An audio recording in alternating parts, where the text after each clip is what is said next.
Ztalks. Today we're going to be talking about some very exciting topics. Specifically, we're going to be talking about this supposed government shutdown and what it means for you. And Michael, why don't you tell us a little bit about that? Well, right now what's going on is we basically spend as a country $2 billion a day more than we bring in. So eventually, when we run out of credit and people quit lending us money, we need more money. And politicians use this as a time to negotiate how they can get more money for their pet projects. So right now, we're looking at shutting down the government because people want money for different things. And in order for us Wait, just so I get this right. Go ahead. Sorry to cut you off. Please. So essentially, they can't agree on what to spend the money that they're trying to get the projects. They can't agree. Basically, no. Nobody can agree on. Democrats want money spent on our immigration policies. Republicans right now are looking at programs that will increase military expenditures.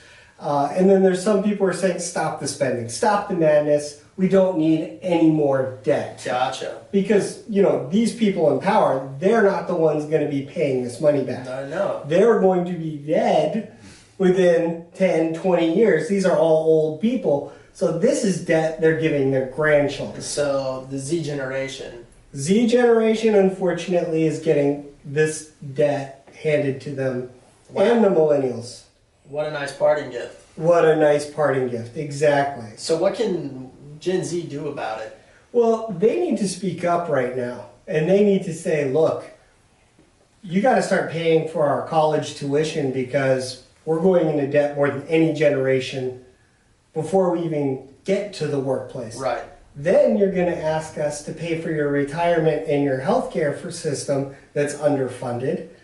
And lastly, all this debt you're giving to us upon your passing, it's already 20 trillion, going to be 31 trillion in 10 years.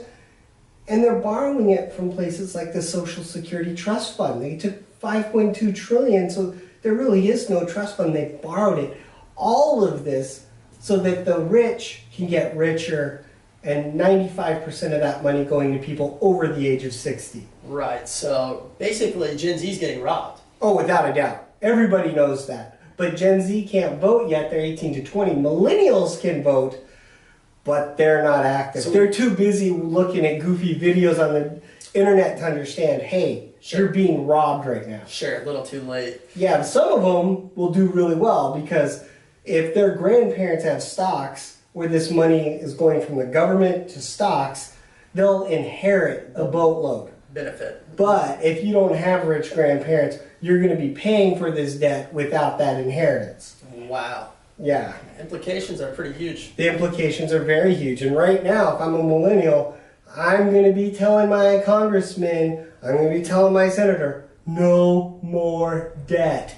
Do not put any more debt on me. Yeah, and how do you do that? How do you voice your opinion? Aside from voting, are there other ways? Absolutely. If you're a young person right now, and if I was on a college campus, I would be rallying.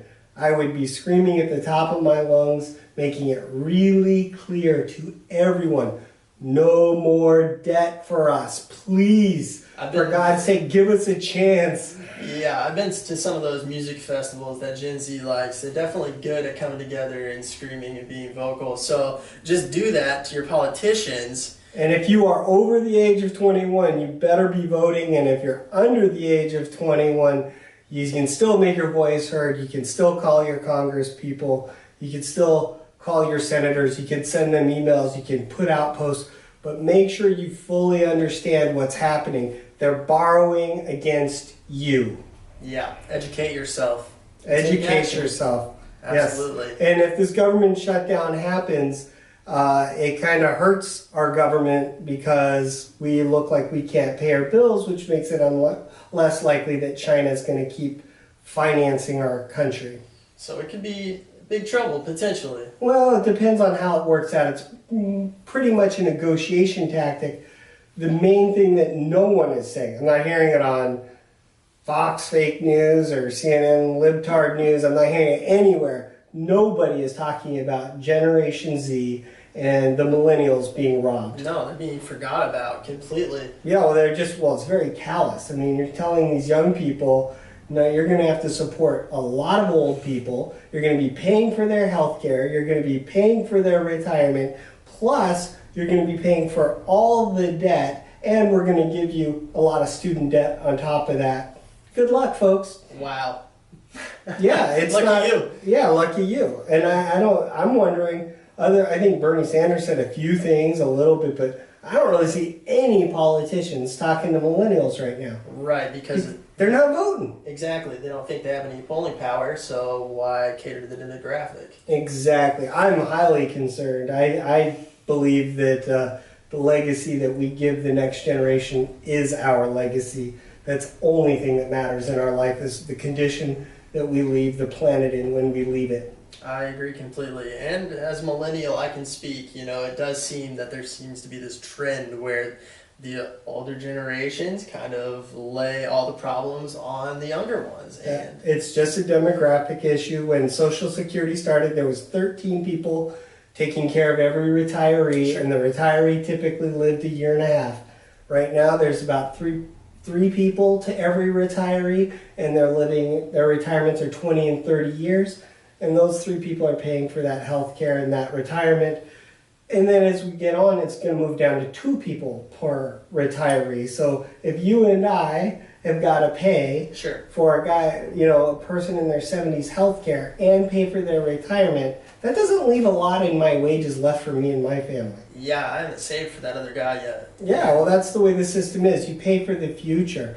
The Supreme Court said in a case, Ferguson v. something, you can look it up, that it is not binding contractually. So the money you're giving out of your paycheck to Social Security and the money you're giving to Medicare, this is not binding to come back. And the next part of the law says they have to give out according to what they have coming in. So if they only have enough money to pay you half, you get half. So basically, and you can't go to court and win that battle. Yeah, they're not going to be able to front their bills, and they don't have to. Right. They're the U.S. government. So. And if they can't pay their bills, it's called unfunded liabilities. Unfunded liabilities. And right now, the U.S. government has $120 trillion in unfunded liabilities. Go look up unfunded liabilities. It's a major issue. Basically, it's promises the government says they're going to do something, but they do not have money for.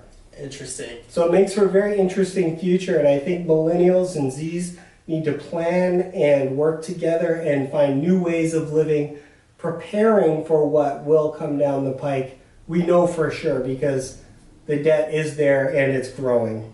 Well, you heard it, Michael. That's it. Now we have a special treat for you. We have Dr. Matthew Edlin talking about health and well-being and how to change the way you think and why you should, and he introduces this concept of biological intelligence. So spend 5 minutes after our commercial break and hear what he has to say.